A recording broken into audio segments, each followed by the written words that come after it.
अपने channel loan star पर। साथियों, क्या 31 मार्च के बाद सेटलमेंट बंद हो जाएगी? क्या अगर आपका किसी प्रकार का कोई अनसिक्योर लोन चल रहा है या कोई क्रेडिट कार्ड चल रहा है, तो उसकी सेटलमेंट 31 मार्च के बाद नहीं हो पाएगी? साथियों, पिछले कुछ दिनों से बहुत सारे ऐसे वीडियोज़ आ रहे हैं और बहुत सारे जो हमारे सब्सक्राइबर्स हैं, वो इस प्रकार से डरे हुए हैं, वो ये बता रहे हैं कि सर जो मेरा लोन है वो अभी तक राइट ऑफ हुआ नहीं है, ठीक है? अभी सिर्फ़ एनपीए हुआ है और जो सामने वाला बैंक है वो भी बहुत हायर परसेंटेज बता रहा है, ठीक है? वो बता रहा है कि भाई साहब ये अपना 60% में होगा या फिर 70% आपको प्रिंसिपल आउटस्टैंडिंग का देना पड़ेगा, तब जाके आपकी सेटलमेंट होगी। मैंने उन पे बोला कि भाई साहब मैं अभी 6 महीने बाद सेटलमेंट करूँगा। तो उनका कहना ये है कि भाई साहब 31 मार्च के बाद सेटलमेंट ही बंद हो जाएगी। उसके बाद सेटलमेंट नहीं होगी, फिर सीधे जाके अगले जनवरी में सेटलमेंट होगी।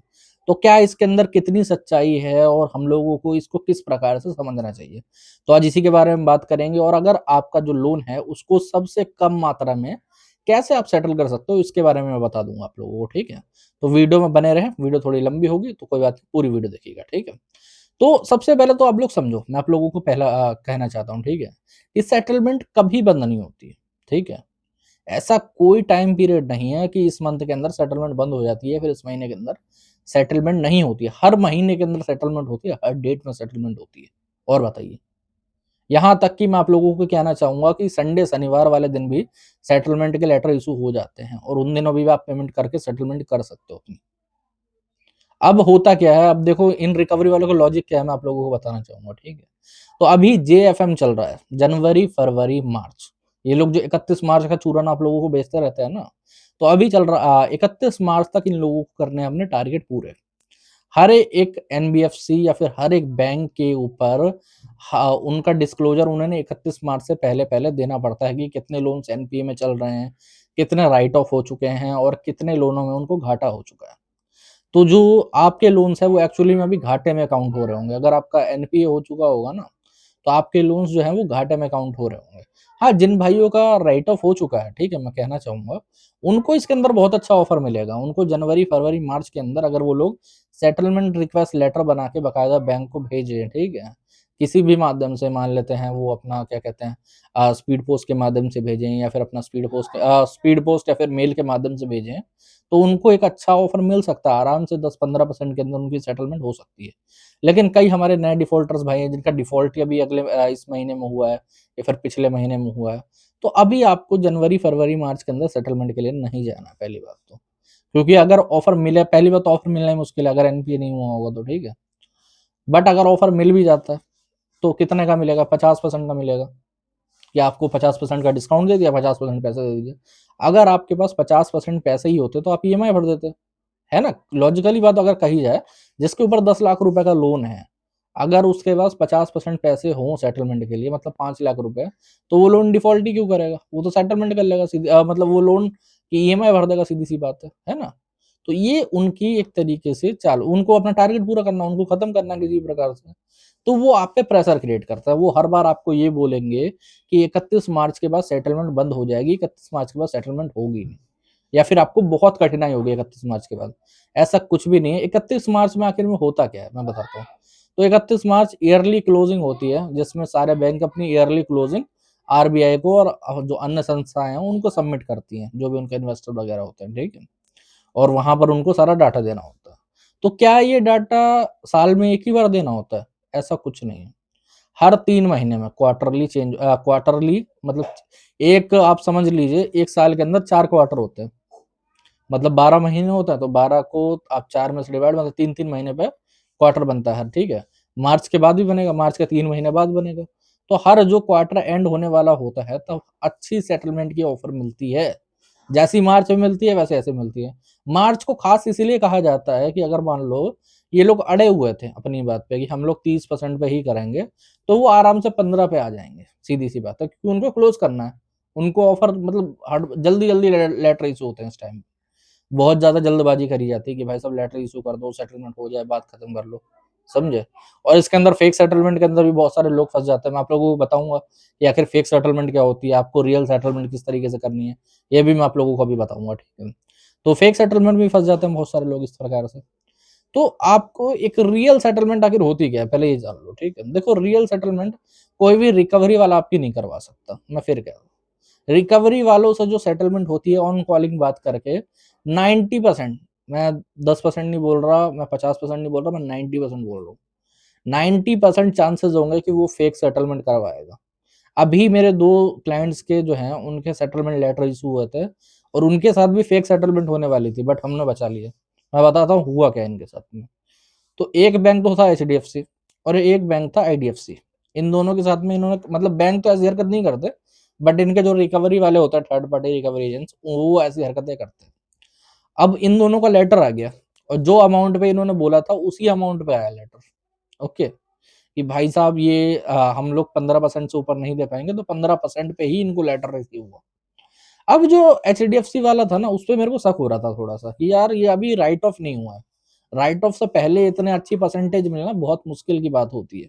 ओके, तो मैंने वो लेटर लिया। अब जब लेटर आ गया तो तुरंत के तुरंत इनके ऊपर बहुत ज्यादा प्रेशर क्रिएट करा जा रहा था कि आप पेमेंट करो, पेमेंट करो, पेमेंट करो, चाहे तो ऑनलाइन करो, चाहे तो ब्रांच में जाके वहां पर पैसे जमा करवा दो। ओके, उन्हें इतना टाइम भी नहीं दिया जा रहा था कि वो कस्टमर केयर से बात कर ले। अब कस्टमर केयर को हमने लेटर भेजा, तो वहां से सीरियल नंबर उन्होंने चेक करा और उन्होंने कह दिया कि हाँ लेटर वैलिड है। ओके, तो लेटर तो वैलिड है, ये पता चल गया। ओके, बंदा गया बैंक में, वहां पर भी चेक करवाने के लिए मैंने बोला पेमेंट अभी नहीं होगी, ठीक है, पेमेंट अभी नहीं करना। तो वहां पर सिस्टम में वो लोग सही से दिखा नहीं रहे थे कि भाई साहब क्या है पूरा मांजरा। दिख जा रहा था कि हाँ लेटर आ रहा है वहां पर भी, ठीक है, बट प्रॉपरली नहीं दिख रहा था। तो हमने बोला ठीक है, अब चेक करवाते हैं। तो उसी बैंक में फलाना ढिमकाना जो भी बैंक का नाम मैंने बताया था, ठीक है, उसमें मेरे जानने वाला है एक, ठीक है, तो मैंने उसको वो लेटर भेजा और मैंने बोला सिस्टम में चेक कर लीजिए जरा, ठीक है। चेक करा, सारी चीजें वैलिड है, बस एक चीज गलत है। बताओ क्या गलत होगी? उसके अंदर जो अमाउंट लिखा हुआ है वो गलत लिखा हुआ है। क्लाइंट को जो अमाउंट आ रहा था वो 28,000 रुपए उनको भरना था 15% के हिसाब से, ठीक है। बट 28% लेटर में तो लिखा हुआ है 28%, लेकिन वो एडिटेड है। एडिटेड क्यों है? क्योंकि वो लेटर उतने का इश्यू नहीं होता। लेटर एक्चुअली इशू है 65,000 का। अब जो सब्सक्राइबर है, जो हमारा क्लाइंट है, वो 28,000 रुपए अगर भर देता ना, तो होता क्या कि रिकवरी तो 2-3 महीने इनको फोन नहीं करती। मेरी बात सुनिए, ठीक है। तो ये शांत हो जाते कि भाई साहब 2-3 महीने मुझे कॉल नहीं आ रहा, बस 2-3 महीने के बाद उनको कॉल आते रिकवरी के द्वारा और कहा जाता कि भाई साहब पेमेंट करो, आपने 28,000 की करी थी, 2 महीने की आपकी ईएमआई चली गई, आप और पैसे भर दो। ऐसे होता है स्कैम, ऐसा हुआ भी है। आपको लग रहा होगा ना कि होता ऐसा, ये बच गया। इनसे पहले पास्ट में बहुत सारे सब्सक्राइबर्स के साथ हुआ है। हमने एफआईआर तक करवाई है उन लोगों के ऊपर जो रिकवरी वाले थे, तब जाके उन्होंने फिर उसको अपनी जेब से पेमेंट वगैरह भरी थी और वो छूटे थे इस तरीके से। अब आईडीएफसी वाले में एक अलग खेल कर रहे थे लोग, मैं बताता हूँ क्या कर रहे थे। तो लेटर तो इशू कर दिया गया रिकवरी वालों के द्वारा। जब लेटर इशू कर दिया गया तो फिर वही ड्रामा होता है कि पेमेंट करवा दीजिए, करवा दीजिए, ये लिंक भेज रहा हूँ, इस पर पेमेंट कर दीजिए, ठीक है।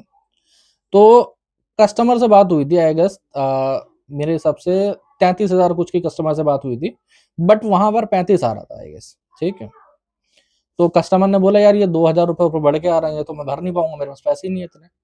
तो रिकवरी वालों के द्वारा कह दिया गया कि भाई साहब ये पेमेंट हम करेंगे, आप टेंशन फ्री रहिए, कोई दिक्कत वाली बात नहीं। तो कस्टमर हो गया खुश, कस्टमर ने मुझे बताया।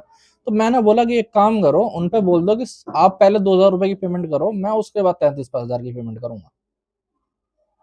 तो कस्टमर ने ऐसा बोला उन्हें, तो कह रहे नहीं नहीं सर, आप बात नहीं मान रहे, आप पेमेंट करोगे, वरना हम पेमेंट कर देंगे तो आप गायब, नहीं करोगे तो हम क्या कर लेंगे। तो हमने भी कह दिया कि भाई अगर मान लो हमने पेमेंट कर दी और तुमने नहीं करी तो क्या कर दोगे, है ना। तो ऐसे ही बात होती रही, होती रही, होती रही। एट द एंड रात में जाके वो सेटलमेंट लेटर कैंसिल हो गया। एचडीएफसी वाला भी कैंसिल हुआ था, ठीक है।